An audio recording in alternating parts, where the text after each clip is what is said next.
Bonjour, c'est Capucine et bienvenue dans ce podcast. J'ai créé le blog Le Mouvement qui soigne et j'accompagne les professionnels dans la prise en charge des nourrissons. Aujourd'hui, je voulais vous parler des réflexes.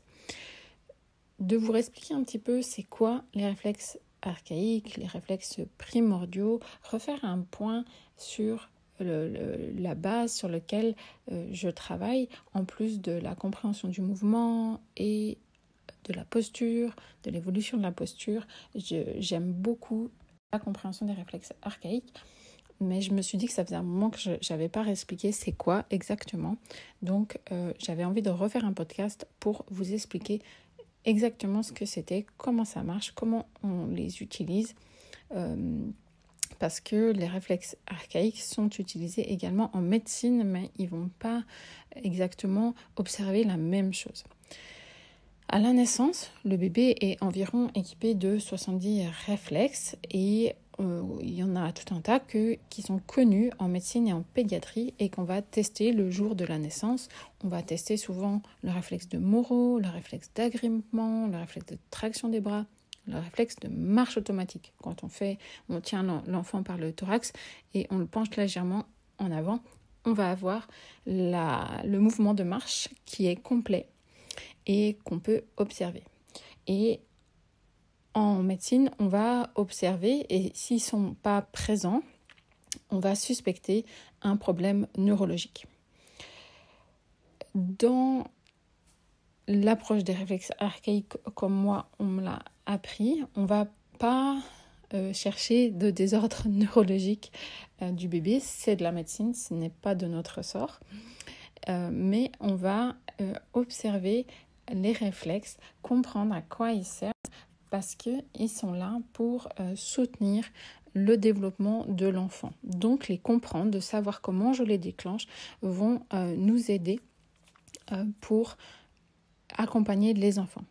Donc les réflexes, c'est des programmes moteurs automatiques dont le bébé est équipé et il s'agit d'une réponse involontaire à une stimulation sensorielle qui va pouvoir être tactile, visuelle, vestibulaire ou posturale.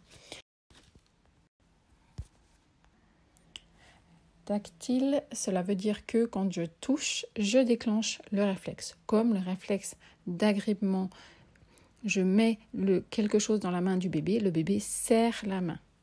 On a d'autres réflexes qui sont d'origine vestibulaire, qui va être le cas du réflexe de Moro, d'accord ? C'est le vestibule, c'est toute l'oreille interne et l'équilibre. Quand l'oreille interne perçoit qu'il y a une chute ou que la tête part en arrière, on va avoir le réflexe de Moro qui se déclenche. On va avoir aussi des réflexes qui se déclenchent avec des bruits. Le réflexe de Moro en est un, d'accord ? S'il y a un bruit qui fait peur, on peut déclencher un réflexe de Moro sur des bruits. Et on va avoir des réflexes qui se déclenchent en fonction de la position de la tête. Comme on a le réflexe tonique asymétrique du cou, c'est lorsque la tête tourne, ça va déclencher des mouvements au niveau des bras et des jambes. Chez le bébé, ces réflexes ils vont être vraiment utiles et nécessaires. Ils apparaissent in utero. Dès le premier trimestre de grossesse, on va observer le réflexe de retrait, réflexe de paralysie par la peur. Le précédent podcast était entièrement dédié à ce réflexe. Ensuite, on va avoir d'autres réflexes, agrippement, Babinski, réflexe tonique asymétrique du cou, galant, qui vont se développer in utero et ils vont être très présents pendant la naissance et vont participer activement au processus de naissance. Et ça, c'est vraiment quelque chose que je trouve extraordinaire. Et aussi, quand on est enceinte et qu'on doit accoucher, de se dire qu'on n'est pas toute seule. Alors, on le sait qu'on est avec un bébé, mais de savoir que le bébé, il va être actif pendant le processus de naissance, c'est assez extraordinaire de vraiment se dire que le bébé, il va bouger sa tête, il va bouger un petit peu ses épaules, il va pousser sur ses jambes, il va vraiment être actif lors du processus de la naissance. Et pour vécu et senti, c'est assez impressionnant de sentir son bébé qui se pousse pour se sortir de nous. C'est quand même des sensations assez extraordinaires à ressentir. Vraiment, pour mon deuxième, je me souviens vraiment de cette sensation de sentir mon bébé qui poussait, qui m'a fait excessivement mal dans l'estomac, parce qu'il m'a poussé dans l'estomac. Mais voilà, je trouve que c'est vraiment de comprendre ça, c'est vraiment super quand on veut accoucher ou qu'on accompagne des femmes enceintes, de vraiment expliquer ces réflexes de naissance et comment le bébé va être actif, et il va être actif grâce à ces réflexes. Ensuite, les réflexes, ils vont être là pour la survie du bébé. Donc la première chose à laquelle ils vont servir, c'est l'inspiration, la première inspiration. On suppose que le réflexe de Moro participe à cette première inspiration. Il y a des choses on sait, puis il y a des choses on suppose. Donc j'essaie de faire la part des choses quand on est sûr ou quand on n'est pas sûr. C'est pareil, les réflexes de naissance, on sait qu'ils sont là dès que le bébé sort, mais pour l'instant on n'a pas encore mis d'échographie pendant un accouchement pour vérifier ces réflexes, mais pour les avoir sentis moi et puis certaines femmes enceintes que j'ai accompagnées, avoir senti certains réflexes, comme par exemple le réflexe, on a un réflexe dans la naissance qui s'appelle le réflexe de positionnement coronal, d'accord. Le bébé, il va venir bouger la tête pour placer son plus petit diamètre, d'accord, pour avoir vraiment le crâne le plus petit possible pour sortir. Et donc, on va avoir un bébé qui va bouger la tête de droite à gauche. Et donc, une sage-femme qui a senti, au moment d'examiner où en était le col, qui a senti le bébé qui faisait ce mouvement de droite à gauche. Et qui dit, mais qu'est-ce qui fait votre bébé ? Eh bien, il fait du positionnement coronal. D'accord ? Il cherche à placer sa tête. Donc, voilà. Donc, même si on n'a pas vraiment encore d'études, on a des retours sur ça.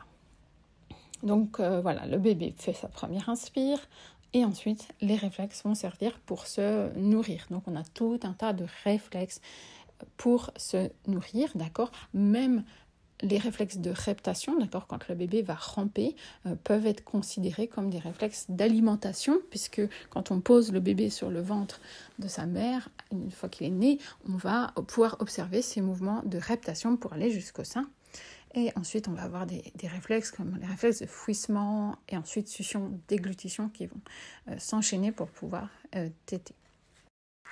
Ensuite, on va avoir les réflexes vont être là pour plein de choses. Ils vont aider le bébé à tenir sa tête, à se retourner, à ramper, à faire du quatre pattes. C'est vraiment, ces réflexes archaïques vont être un soutien pour ce développement de l'enfant. Donc, je ne vais pas tout vous détailler tous les réflexes à chaque étape, mais vous commencez peut-être à comprendre pourquoi c'est important de faire toutes ces étapes du développement moteur, parce qu'à chaque fois, le réflexe, il va être utilisé, d'accord. Au départ, le réflexe, il est nécessaire, on a besoin qu'il soit là, puis ensuite, l'enfant n'en a plus besoin parce qu'il va faire du mouvement volontaire, d'accord. Donc c'est ça la vie d'un réflexe, il va être présent, nécessaire, utile pour le bébé, puis il doit disparaître, et il va disparaître par le mouvement, par l'utilisation. Et qu'est-ce qui va se passer si jamais l'enfant n'a pas fait de quatre pattes, l'enfant ne s'est pas retourné? Il y a peut-être des réflexes qui vont persister et qui vont être toujours là. C'est-à-dire quand vous avez un enfant, 6, 7 ans, 8 ans, vous testez le réflexe chez cet enfant et vous retrouvez un réflexe complètement présent, partiellement présent ou pas présent du tout. Et qu'est-ce qui va se passer? C'est que si ces réflexes sont toujours présents, ça va perturber l'enfant dans son fonctionnement. Je peux vous donner l'exemple du réflexe d'agrippement que j'utilise souvent parce que je trouve qu'il est très parlant. Ça veut dire qu'un enfant de 8 ans, si à chaque fois que quelque chose touche l'intérieur de sa main, il serre la main, il fait du réflexe d'agrippement, vous comprenez bien que l'écriture, ça va être compliqué pour lui. Parce que chaque fois que le crayon touche sa main, il serre. Et donc ça fait des enfants qui sont très crispés sur le stylo. Je me souviens d'un petit garçon en particulier, sa maman m'a dit, on a essayé 30 stylos différents et il perce encore la feuille. On ne sait plus quoi faire. Mais parce qu'il avait un réflexe d'agrippement qui était toujours présent et elle aurait pu utiliser 100 stylos différents, ça n'aurait pas changé la problématique. La problématique, c'était son réflexe d'agrippement qui était toujours présent.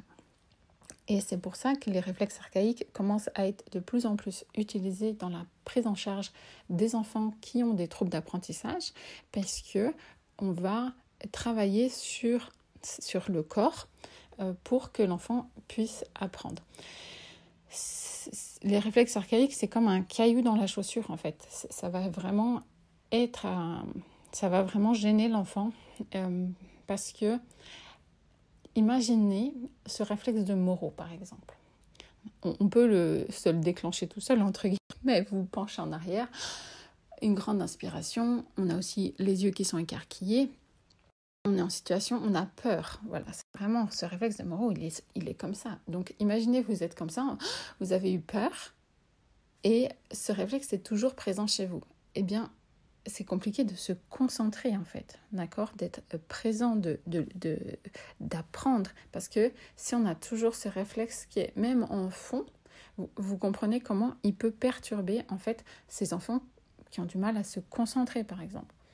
On a aussi tout un tas de réflexes au niveau de la tête et du dos qui vont avoir une tendance à faire ces enfants qui sont un peu agités sur leur chaise et qui ont du mal à trouver leur posture assis sur une chaise. Donc ils vont gigoter, tourner. Des enfants qui mettent un temps fou à s'installer dans une posture pour pouvoir écrire ou lire. Donc voilà un petit peu dans différentes choses où on va pouvoir retrouver les réflexes archaïques. Donc c'est vraiment super pour moi ce travail avec les réflexes archaïques. Chez le bébé, on a besoin qu'ils soient présents puis qu'ils disparaissent. Donc on va les utiliser pour favoriser leur développement moteur. Chez les enfants un peu plus grands, là, on a besoin qu'ils ne soient plus là. Donc on va travailler pour les intégrer. Mais c'est aussi des choses qu'on peut faire chez nous, adultes. Et c'est des choses qui sont maintenant même utilisées chez les grands sportifs, les sportifs de haut niveau, où on va faire un travail d'intégration des réflexes archaïques à viser de l'optimisation de la performance. Donc c'est vraiment des choses qui sont intéressantes parce que ça va dans le même sens. Un réflexe archaïque qui est toujours présent va perturber le mouvement, que ce soit pour apprendre ou pour être performant dans un sport. Voilà, j'espère que ce podcast vous a plu et vous a permis de comprendre un petit peu mieux les réflexes archaïques et comment ils fonctionnaient. Si vous êtes intéressé pour vous former à cette approche, j'ai une formation sur la prise en charge des nourrissons et une deuxième qui va bientôt sortir sur les troubles d'apprentissage et vous pouvez vous inscrire pour être informé en avant-première de la sortie de cette formation. Je vous souhaite une bonne journée.